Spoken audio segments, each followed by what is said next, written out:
আলু ব্যবসায়ীদের ধর্মঘট উঠে গেল। আলুর যোগান কাল থেকে স্বাভাবিক হবে। আজ রাত থেকে হিমঘর থেকে আলু বেরোবে, বৈঠকের সিদ্ধান্ত। বৃহত্তর মানুষের স্বার্থে ধর্মঘট তুলে নেওয়া হলো, বললেন লালু মুখার্জি। সরকারের পাশে আছি, যে আলু বাইরে যায় তা যেন সরকার সেটা দেখে। দাবি মন্ত্রী সহানুভূতি নিয়ে বিবেচনা করবেন। সরকারের কাছে লিখিতভাবে আবেদনও করব। ওয়েস্ট বেঙ্গল কোল্ড স্টোর অ্যাসোসিয়েশনের পতিত পাবন দে বলেন, আমাদের দিক থেকে যা সাহায্য করা যায় সেটা বলেছিলাম। সরকার পক্ষ সাড়া দিয়েছে। ব্যবসায়ীরা কর্মবিরতি তুলে নিয়েছে। ব্যবসায়ীদের কর্মবিরতির পদ্ধতিগত ত্রুটি ছিল। আমাদের সঙ্গে আলোচনার রাস্তা সবসময় খোলা, মন্তব্য করেন বেচারাম মান্না। রাজ্যের যে আলু বিষয় নিয়ে যে উদ্ভূত পরিস্থিতি ছিল, আমাদের প্রগতিশীল আলু ব্যবসায়ী সমিতি তারা কর্মবিরতির ডাক দিয়েছিল, যেটা তাদের কিছু দাবি দেওয়া ছিল। কিন্তু আমরা রাজ্য সরকারের তরফ থেকে মনে করি একটু পদ্ধতিগত ত্রুটি ছিল। তার কারণ রাজ্যের মাননীয় মুখ্যমন্ত্রী তিনি অত্যন্ত মানবিক। তিনি একদিকে যেরকম সারা রাজ্যে 10.5 কোটি মানুষের কথা ভাবেন এবং সর্বকার্যে পেশায় যুক্ত মানুষের কথা ভাবেন, তাই আমরা আলু ব্যবসায়ী সমিতিকে আমরা পরামর্শ দিয়েছি যে কোনো অসুবিধে হলে আমাদের দরজা সবসময় খোলা, আলোচনার রাস্তা সবসময় খোলা। অন্তত চূড়ান্ত সিদ্ধান্ত নেওয়ার আগে আমাদের আলোচনা করার সুযোগ দেবেন। সেটা এই সিচুয়েশনে তাদের পদ্ধতিগত ত্রুটি ছিল, সেটা তারা স্বীকার করেছে।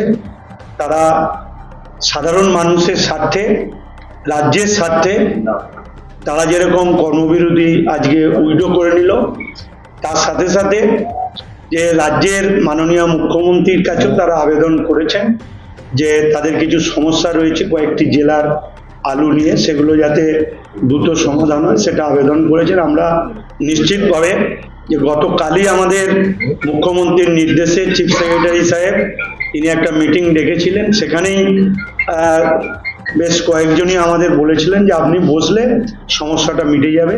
খুব সৌভাগ্য যে আমরা সহজেই এই রাস্তাটা খুলতে পেরেছি এবং একদিকে যেরকম স্টোর অ্যাসোসিয়েশন, আবার একদিকে প্রগতিশীল আলু ব্যবসায়ী সমিতি, তারা রাজ্যের আলুর এই বাজারের উদ্ভূত পরিস্থিতিতে তারা 26 টাকা মূল্যে তারা আলু যোগান দেবে প্রতিটা বাজারে, বিশেষ করে কলকাতা তার সংলগ্ন কলকাতা কোল্ড স্টোরেজ প্রিমিসেসের মধ্য থেকে। এবং তারা রাজ্য সরকারের এর আগেও এরকম ঘটনা ঘটেছে 13 শেষে এবং 14, সেখানেও স্টোর অ্যাসোসিয়েশন এবং আমাদের প্রগতিশীল আলু ব্যবসায়ী সমিতি সরকারের পাশে ছিল।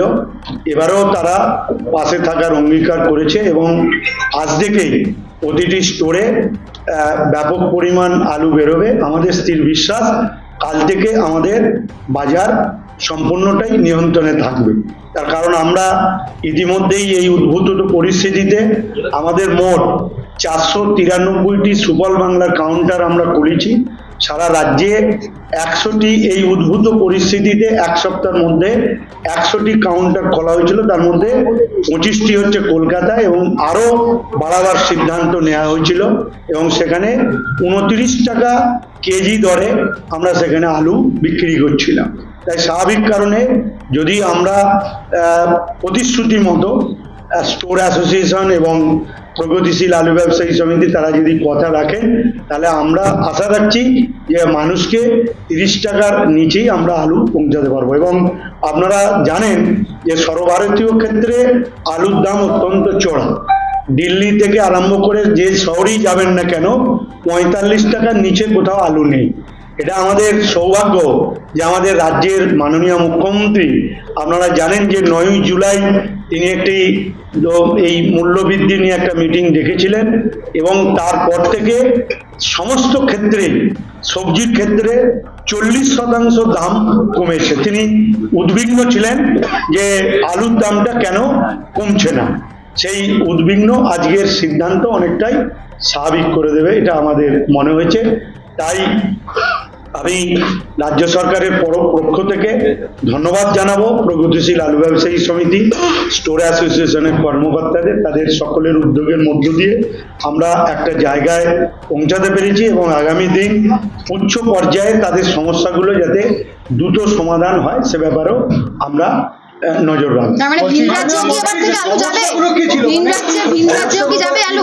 সমাধান সূত্র ভিন রাজ্যে কি আলু যাবে? দেখুন, ওনাদের কয়েকটি ডিস্ট্রিক্টের আলু, যে আলুগুলো কলকাতার দিকে কম যায় সেগুলো ভিন্ন রাজ্যে যায়, তাদের দাবি ছিল এই দাবিটা যাতে আমাদের উচ্চ পর্যায়ে আলোচনার মাধ্যম দিয়ে রাজ্যে স্বাভাবিক এক যোগানের ব্যবস্থা এবং দামটা স্বাভাবিক হলেই আমরা পরবর্তী পর্যায়ে তাদের কথা বিবেচনা করি। এই মুহূর্তে আমরা আজকেই এই সিদ্ধান্ত ওনারা নিয়েছেন, এরপর আমরা আগামী কাল থেকে তার সমস্ত কিছু প্রসিডিওর আলাপ আলোচনা শুরু করব। মানে অন্য রাজ্যে এই মুহূর্তে আলু যাবে না, তাই তো? দেখুন, এটা এই মুহূর্তে আমরা বলছি না, তার কারণ আমরা আজকের দেখে আজ রাতের মধ্যে বা স্বাভাবিকতার সাথে সাথেই আমরা বলছিলাম দাদা, হিমঘরে যে পরিমাণ আলু এখনো পর্যন্ত মজুত আছে তার পরিমাণটা কত এখনো পর্যন্ত বর্তমানে? দেখুন, আমরা অলরেডি আমরা গত 4 দিন আগে থেকে সার্ভে শুরু করেছি যে কত স্টক রয়েছে সরকারিভাবে, এবং আমরা হিমঘর অ্যাসোসিয়েশনকে বলেছি যে অরিজিনাল আপনাদের স্টোরে কত রয়েছে এই হিসাবটা দিন। এই হিসাবটা দিলে পরবর্তী পর্যায়ে অনেক কিছু আলোচনার পথ সুগম হবে এবং যেসব দাবি দাওয়া নিয়ে সমস্যা হচ্ছিল সেগুলো সহজেই মিলবে। দাদা, আজকের পর যদি দেখা যায় যে পরিস্থিতি অনেকটা নিয়ন্ত্রণে আসে, তাহলে এনাদের যে দাবি ছিল ব্যবসায়ী সমিতির যে আলু ভিন রাজ্যে পাঠানো, সেটার আমি আগেই বলেছি এ রাজ্যের মাননীয় মুখ্যমন্ত্রী যেরকম 10 কোটি মানুষের প্রতি দায়বদ্ধতা রয়েছে, ঠিক সেরকম প্রতিটি পেশায় যুক্ত মানুষের জন্য তার দায়বদ্ধতা রয়েছে বলেই বাংলার মানুষ তাকে বারে বারে জনসমর্থন দিয়ে মুখ্যমন্ত্রীর আসনে বসিয়েছে। তাই স্বাভাবিক কারণে যে কোনো পেশায় যুক্ত যে কোনো সমস্যা তিনি সহজে সমাধান করার পক্ষে আগ্রহী এবং তার দেখানো পথেই আমরাও যে কোনো বিষয়ে আলোচনায় বসতে আগ্রহী। তাই স্বাভাবিক কারণে আমরা দ্রুত যাতে আলোচনার মাধ্যমে একটা পথ বেরোয়, নিশ্চয়ই আমরা ভিন রাজ্যে যাওয়ার ক্ষেত্রে দাম এবং যোগান যখন সম্পূর্ণ হবে নিশ্চয়ই হবে। যদি কালকে হয়ে যায় নিশ্চয়ই আমরা আলোচনার পথ সুগম থাকবে। ছিল সেই আলোচনা থেকে রাজ্যের বৃহত্তর মানুষের স্বার্থে আমরা যেটা কর্মবিরতি করছিলাম সেই কর্মবিরতিটা তুলে নিলাম এবং আগামী দিন বিগত দিনে আমরা যেরকম সরকারের পাশে ছিলাম 2014 সালে 13 শেষ থেকে 14 সালে বিভিন্নভাবে আমরা এবং কোথাও কোথাও হিমঘর মালিকরা একসাথে আলু দিয়ে সরকারকে সাহায্য করেছিলাম।